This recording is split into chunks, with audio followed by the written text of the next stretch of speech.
शायद इस देश में कहीं पर अपवाद स्वरूप ही उनके इस आर्थिक जगत के ऊपर कहीं शोध कार्य होता होगा, मुझको मालूम नहीं। बहुत कम ऐसे स्थान है जहां ऐसा रिसर्च होते हैं। उनके जो स्थापित आर्थिक सिद्धांत थे उन दिनों, ये बात सच है, अनेक ऐसे महापुरुष होते हैं जो जीनियस होते हैं, वो अनेक विधाओं के जीनियस होते हैं, लेकिन प्रकृति और नियति जो होती है उनके किसी न किसी एक पक्ष को चुन लेती है, उसी में उनकी नियति हो जाती है पूरी। अंबेडकर जी भी उन्हीं में से एक थे। मित्रों, उन्होंने समाज जीवन में से, राजनीतिक जीवन में से बहुत सारे विषयों का गहन अध्ययन किया, अनेक मौलिक सिद्धांत स्थापित किए। वे एंथ्रोपोलॉजिस्ट थे। बहुत कम लोगों को मालूम है उन्होंने नृविज्ञान जो है, एंथ्रोपोलॉजी है, और गंभीर रिसर्च किया और कहा ये जो आर्यन इन्वेजन थ्योरी है ये बेसिकली रॉन्ग, ये फैब्रिकेटेड, मेलाफाइड इंटेंशन से ये फैब्रिकेटेड थ्योरी है। इतना मोटा ग्रंथ है उनका। और कहा जैसे ये यूरोप के लोग दुनिया के अन्य देशों में गए, अमेरिका में गए, वहां के लोगों के साथ क्या व्यवहार किया, ऑस्ट्रेलिया में गए वहां क्या व्यवहार किया, कनाडा में गए वहां क्या व्यवहार किया, और ऐसा ही व्यवहार वे आर्यन थ्योरी के नाम से भारत में लगाना चाहते हैं। ये गलत है। आर्य नाम की कोई जाति नहीं थी। आर्य एक गुणवाचक एडजेक्टिव है। सारे वेद में कहीं आर्यों ने नहीं लिखा हम कहां से आए, आर्य यहीं के थे। अगर कहीं गए तो यहां से गए। सारे पश्चिमी जगत में वे स्वर ही नहीं है, वे व्यंजन नहीं है जो यहां बोले जाते हैं। अगर आर्य बाहर से आए होते तो कहीं से वो भाषा को लेकर के तो आते, वे नहीं, वो यहीं से उत्पन्न हुए थे। और आगे लिखते हैं वो शूद्र जो है ये आर्य हैं, ये क्षत्रिय हैं। कालांतर में बहुत सी घटनाओं के कारण से ये दूर हो गए हैं। उन्होंने वर्णन किया उन सब घटनाओं का। शूद्र राजा थे। शूद्र ऋग्वेद में वैदिक ऋचाओं को देने वाले ऋषि थे। कालांतर की घटना ऐसी घटी और झगड़े आपस में हुए, और इसलिए कुछ लोगों ने शूद्र जाति का जो एक छोटा समूह था वो यज्ञोपवीत बंद किया। उससे उनका स्तर नीचे नीचे चला गया। महत्वपूर्ण ग्रंथ है वो। जो अंबेडकर जी को समग्रता से अध्ययन करना चाहते हैं उनको इसको देखना चाहिए। अंबेडकर जी लेबर मिनिस्टर थे और में थे। मजदूरों के हितों में क्या क्या कानून बनना चाहिए उन्होंने कानून बनाए। लेबर कमिश्नर उन्होंने बनाए।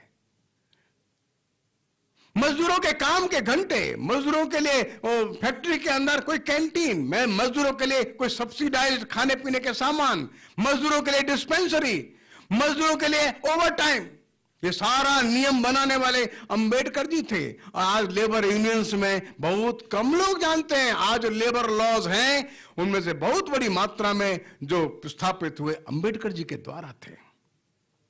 विदेश नीति के बारे में उन्होंने लिखा है कि हम आजाद हुए, दुनिया में कोई हमारा दुश्मन नहीं था। आज 2-3 साल हुआ है, दुनिया में कोई देश हमारे साथ खड़ा नहीं है। क्या हुआ ये तिब्बत में जो इन्वेजन हुआ चाइना का, तब वो बोल रहे क्या हो रहा है ये। हालांकि उस समय तक तिब्बत पूरा नहीं गया था, लेकिन चाइना कोशिश कर रहा था। अंबेडकर सावधान करते हैं ये गलत हो रहा है। अगर ये हो गया तो चीन की सीमा भारत से लग जाएगी, अपने को ध्यान देना चाहिए। हम लोग नहीं कर पाए और अंतिम समय में उन्होंने बौद्ध मत स्वीकार किया। ये बात सच है। क्यों किया? वो छोटा सा झटका देना चाहते। 1935 में बोलते हैं मैं हिंदू तो जन्मा था लेकिन हिंदू में मरना नहीं चाहता। ये 35 में बोला और 35 में रिडल्स भी लिखा। वो रिडल्स जो लिखा, रिडल्स इन हिंदुइज्म लिखा, वो छपवाया नहीं, वो पब्लिश नहीं कराया उन्होंने, वो ड्रॉर में रख दिया। वो काल गुस्से का है। वो पानी नहीं लेने देता, मंदिर में कोई जाने नहीं देता, कोई बच्चों को पढ़ने नहीं देता और कोई मानता भी नहीं बात। उस गुस्से में लिखा हुआ है, सच में लिखा है, लेकिन पब्लिश नहीं कराया कभी भी। उनकी मृत्यु के बाद लोगों ने निकाल करके पब्लिश कराया। हो सकता है लिखा हो, लेकिन व्यक्ति को गुस्सा आ सकता है। ऐसी परिस्थिति में अगर क्रोध में कुछ लिखा है तो अपने को शांतता के साथ उसको अनुभव करना चाहिए। लेकिन गुस्से में लिखा बहुत लोग आने लगे, लेकिन नहीं, किसी को नहीं।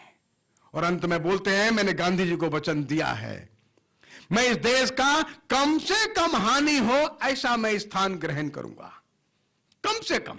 और लिखते हैं, बौद्ध मत तो इसी देश का है, बौद्ध मत तो इसी संस्कृति का है। भगवान बुद्ध ने तो कभी नहीं कहा मैं एक नया मत शुरू प्रारंभ कर रहा हूं। अभी दलाई लामा दिल्ली में थे और बोल रहे, बौद्ध मत और हिंदुत्व ये दोनों स्पिरिचुअल ब्रदर्स है, वी आर स्पिरिचुअल ब्रदर्स। ये दलाई लामा जी अभी बोल करके गए। और इसलिए कोई भी काम ऐसा ना हो जो इस देश को संकट में डाले, कोई भी काम ऐसा ना हो जो लॉन्ग टर्म में हानि उत्पन्न करे। प्रारंभ से लेकर अंत तक इस देश के हित के बारे में विचार करते हैं। और संविधान सभा में उनका अंतिम भाषण कितना मार्मिक है, बार बार पैराग्राफ के बाद बोलते हैं, मुझको संकट लगता है, मुझको चिंता होती है, ये देश बार बार पराधीन हुआ है, आगे तो नहीं हो जाएगा, हम छोटी छोटी बातों को लेकर के बढ़ तो नहीं जाएंगे। कैसे देश पराधीन हुआ उन अनेक घटनाओं का वर्णन करते हैं।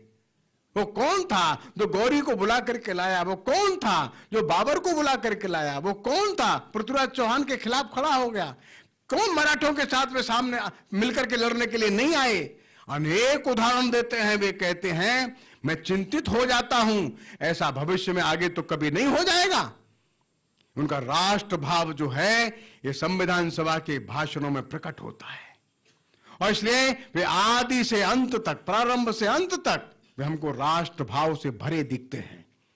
लेकिन बंधुओं, उनका जीवन जो है एक कठिन जीवन है, मार्मिक जीवन है, विद्वत्ता से भरा जीवन है, अपमान के दंश से डूबा भरा हुआ जीवन है। लेकिन मित्रों, एक शब्द भी ऐसा भी नहीं बोलते समाज में खतरा हो, समाज में डिवीजन हो।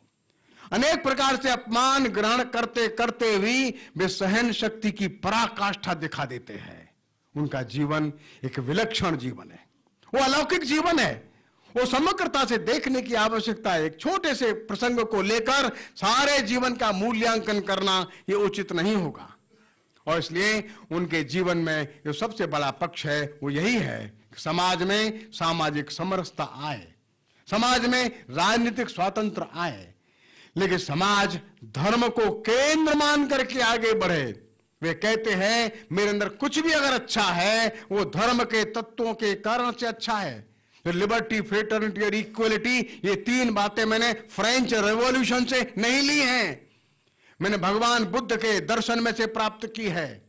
और अगर सामाजिक सामरस्य न रहा, मन में करुणा न रही, दया न रही, प्रेम और श्रद्धा न रही, तो स्वतंत्रता का क्या मतलब है।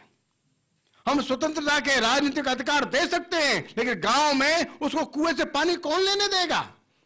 और इसलिए राजनीतिक परिवर्तन से ज्यादा महत्व का ये सामाजिक परिवर्तन है। और सामाजिक परिवर्तन की आधारशिला केवल और केवल धार्मिक संवेदनाएं हो सकती हैं। इसलिए मैं धर्म को हर दृष्टि से अत्यंत श्रेष्ठ मानता हूं। जो लोग कहते हैं वे धार्मिक नहीं थे, ऐसा नहीं है। उन्होंने मार्क्सवादियों का विरोध इसीलिए किया, तुम धर्म को अफीम मानते हो, तुमको केवल ब्रेड और बटर मुर्गे की टांग में आनंद आता है, तुम धर्म को गाली देते हो, इसलिए तुम कभी भी इस देश का भला नहीं चाह सकते। और इसलिए वो बोलते हैं मैं हमेशा कम्युनिज्म का विरोध करूंगा, क्यों? कि वे धर्म से दूर है। इसलिए मित्रों, उनके बहुआयामी जो मल्टी डायमेंशनल जो उनका सारा जीवन है वो बहुमूल्य है और सारे दुनिया भर के लिए प्रकाश स्तंभ है। इतनी विपरीत और कठिन विरोधी परिस्थितियों में भी एक ऐसा महामानव खड़ा होता है जो हमेशा सामंजस्य की और देश की ही चिंता करते करते धीरे धीरे विदा हो जाता है, संघर्ष नहीं होने देता। उनकी इस व्यथा को जरूर अपने को मन में रखना है, सारे समाज के सामरस्य को, सारे समाज की समरसता को, सारे समाज के स्वातंत्र को ध्यान में रखना है। और इसलिए अगर एक वर्ग बहुत दिनों तक वंचित रहेगा, आर्थिक संसाधनों से दूर रहेगा, तो संकट खड़ा हो सकता है। उस संकट की एक बड़ी घंटी बजाने का काम, एक बिगुल बजाने का काम, एक क्लैरियन कॉल वो अंबेडकर जी ने दिया था। हम समझते हैं उसको हम समग्रता से देखें। रमेश पतंगे जी ने उसी का एक विलक्षण अच्छा सुंदर अभ्यास किया है। मैं उनको विनम्रता से श्रद्धा से नमस्कार करता हूं। प्रणाम, नमस्कार।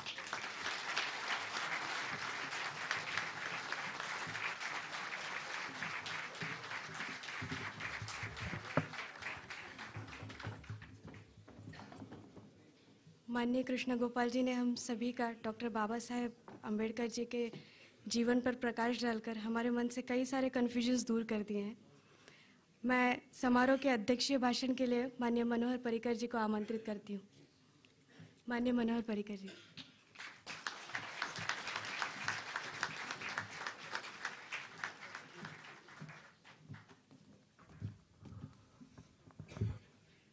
माननीय कृष्ण गोपाल जी, दिलीप करंबळेकर, रमेश पतंगे, गोपाल शेट्टी, लेफ्टनंट जनरल दत्तात्रय शेकटकर, अमोल पेडणेकर, पल्लवी अन्वेकर, तुम्ही सर्व इथं मराठीतनं बोलतोय, कारण दिल्लीला गेल्यानंतर जसं आपल्याला एखादा आवडती वस्तू बऱ्याच दिवसांनी करायला मिळते, तसं मला मराठीत बोलायला खूप दिवसांनी मिळालं. तिकडे हिंदी आणि इंग्रजीशिवाय काय समजत नाही.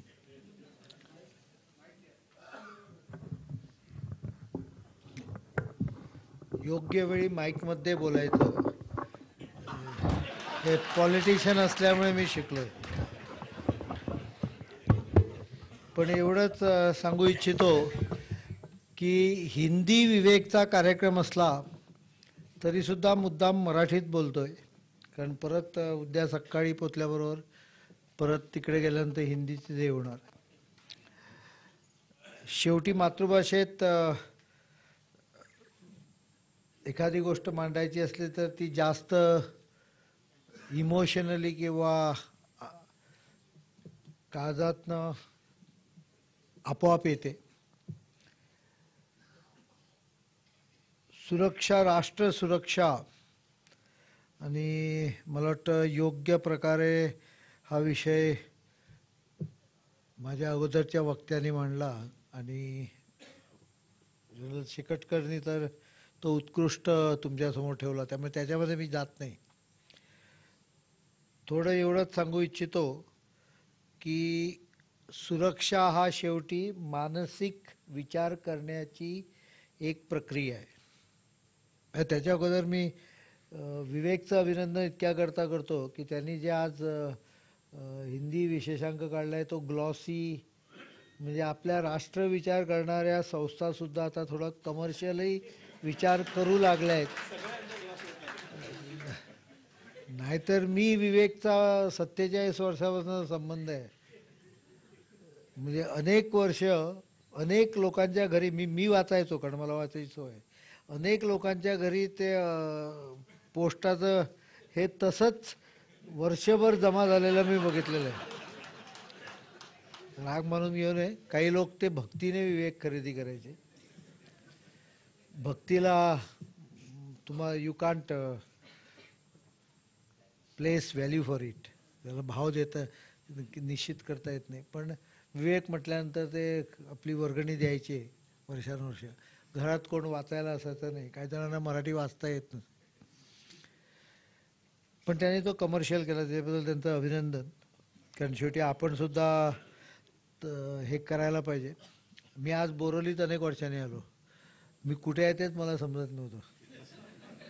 मी 41 वर्षा अगोदर बोरिवलीत IC कॉलनी म्हणून जो भाग आहे मंटपेश्वरच्या मागे, तिकडे राहायचो. IITतनं दर शनिवार रविवार अनेकदा तिकडे असायचो.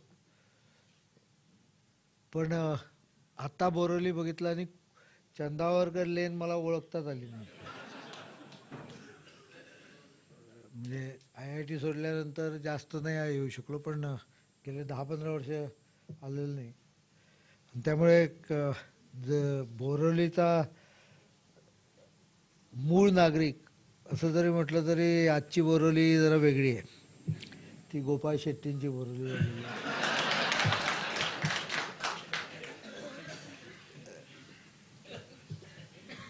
सेक्युरिटी हा विषय, मानसिकता जी मी म्हटलेलं आहे. काल मी एक मूवी बघितला जो उद्या रिलीज होतो. My recommendation, hi grade, watch it. म्हणजे मी परत एकदा बघणार आहे पैसे देऊन तिकीट काढून. कारण जे पुस्तक मला आवडतं, मला अनेक लोक पुस्तक आणून देतात, फुकट आणून देतात, लेखक देतात. पुस्तक आवडलं तर मी विकत घेतो.